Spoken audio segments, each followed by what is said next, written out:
Good day guys, so ito po yung aming Coron, Palawan Tour Expenses and Tipid Tips. So ito po, nagbook po kami ng ticket sa Cebu Pacific through online. So sabi nila mga 8 months daw advance booking, mas mura, kaso nga lang 2 months lang to, kaya ang inabot po ng aming binayaran through GCash 7,757. At dito naman po yung sunod natin babayaran, environmental fee 200 per person. So total po nito sa amin ay 400 pesos. And next po, van transfer po to hostel, round trip po 250 per person. So papunta pabalik po ito airport. So total po is 1,000 pesos. So ayan po yung total po natin ay 9,157 na po. So, then dito naman po tayo sa hostel, yung aming pong tinuluyan dito sa may Coron. 800 po din po ang per night po natin dito. So ito po yung building. So yan din po yung mga rooms.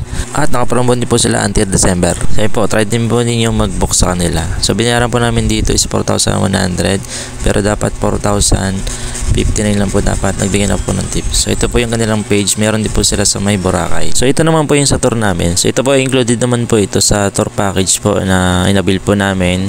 Is yung una is yung super ultimate package na which is included po yung 6 destination dito po sa may Coron, Palawan. So ito po yung binayaran po namin, 1,400. So iyon po yung pinuntahan po namin, Kayangan Lake, one of the cleanest lake in the Philippines. So maghapon na po itong tour po namin. Then next naman po namin pinuntahan yung COIC Beach o yung Coron Youth Club. So napakalinaw po ng dagat dyan. Ito naman po yung next namin pinuntahan, Twin Lagoon.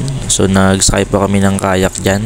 So 1,500 nga po yung aming rent dito sa kayak namin na transparent. So whole day na po iyan.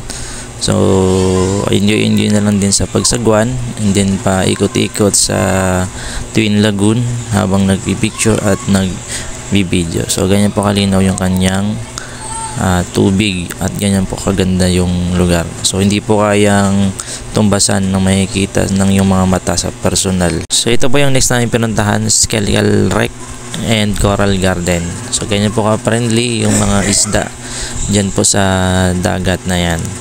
So yun po, yung next po natin pinuntahan is Barracuda Lake. So kung bakit siya tinawag na Barracuda Lake is because yung lake na to is marami pong nakatira o naninirang isda na barracuda. Ito tour, escapade tour from 8 AM to 5 PM, 1,300 po binayaran po namin dito. So tatlong beach lang po yung pinuntahan po namin dito. Kasi yung papunta pa lang po sa mga beach is kumakain na po kami ng 1 hour na biyahe po. Kaya po tatlo lang siya. So yun po, yung first destination po natin is yung Coco Beach. So very relaxing po yung place na to. Sobrang dami pong nyog at kakaunti na din po yung tao. So ito po ay bali inspire yung place niya. So tulad po ng mga kubo na yon at may mga duyan pa po yan at sobrang linaw din po ng dagat at puting buhangin. So dito na rin po kami ng halian, kumain.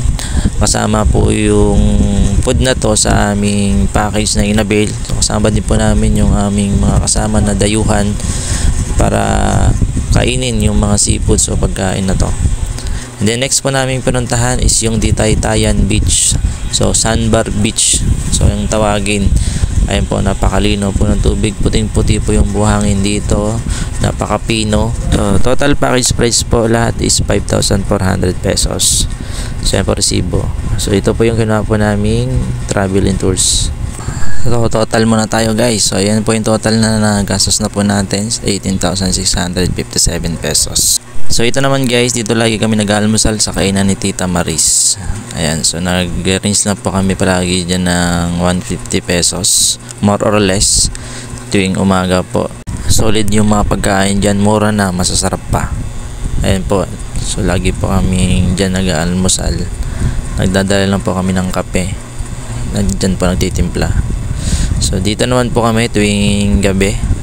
Pagkatapos ng tour namin, nakain po kami dito sa Andox.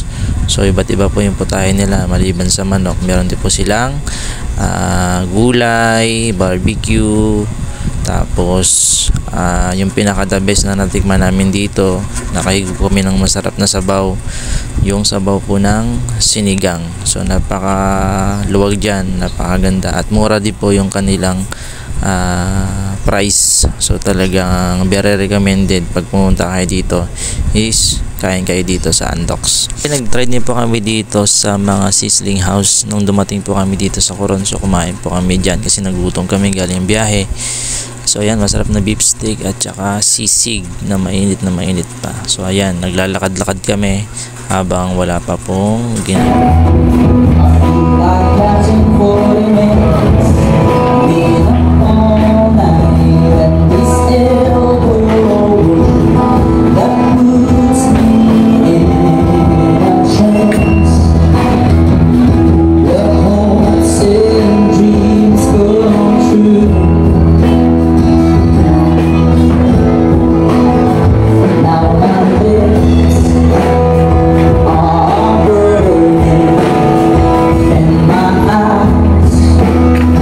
Chill mode talaga kami dyan at ang sarap tumambay habang nag-relax at umiinom ng gusto mong inumin.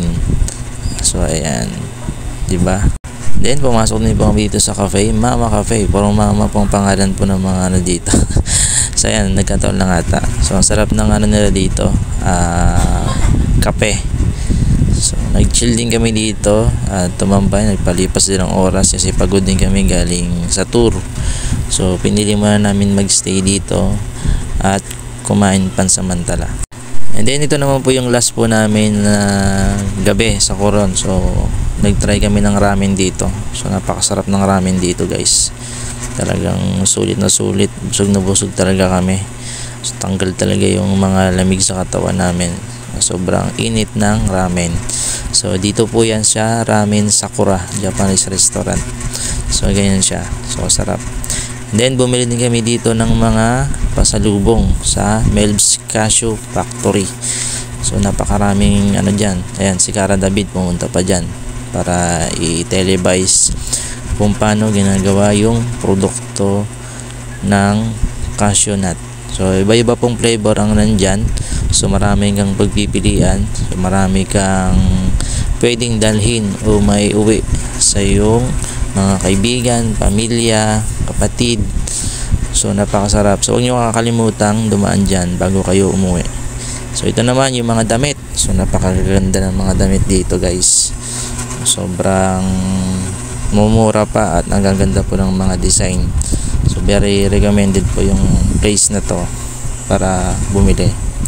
So ayan po, nag-rent din po ako dito ng motor namin para may magamit kami kasi mas mapapagastos kami kapag bumiyahe po kami ng bumiyahe gamit po yung tricycle o sasakay sa tricycle. So nag-rent po kami dito ng motor as low as 1,000 pesos lang po. So sobrang mura na po niyan.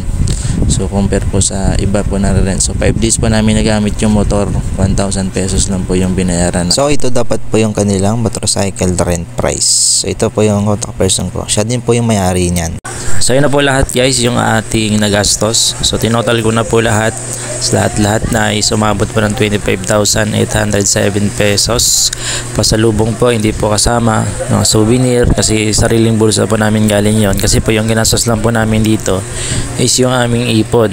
Nag-iipon po kasi kami kada sahod para sa aming wants.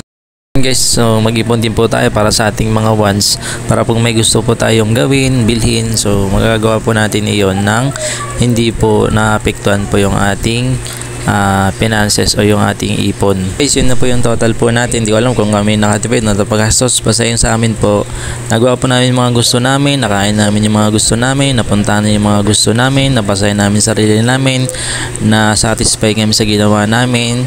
So okay na po kami doon at kami po ay napulpil namin yung aming kasiyahan at yung joy po namin sa aming sarili. So sana kayo guys ganoon din, mag-set din kayo ng mga goals nyo, yung mga gusto nyo yung gawin para sa sarili po natin. So sana po nakatulong po sa inyo itong video na to para kung may travel din po kayo o meron kayong pupuntahan, so meron po sana kayong napulot. So yun na lang guys, salamat.